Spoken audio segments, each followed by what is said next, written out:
from VJ Park Ridge. It's obvious me wa Oya Kotoka International Airport. Now I'm here and me with the Oya team legal wife.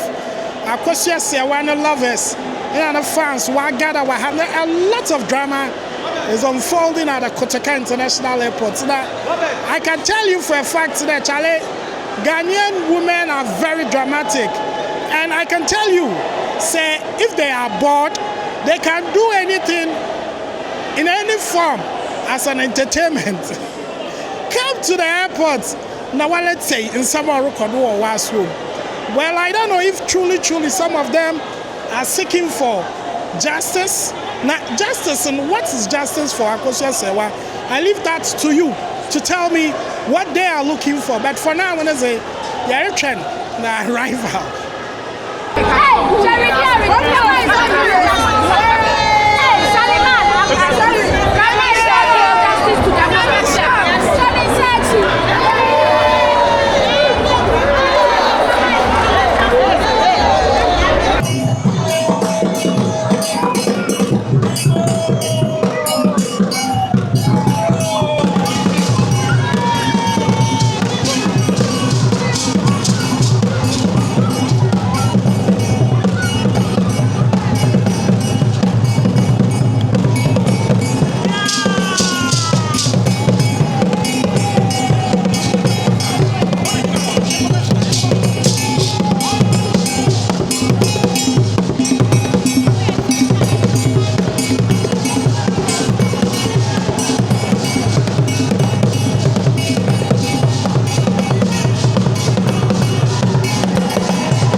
You get it? You get it? If you don't get it, forget it. If you don't get it,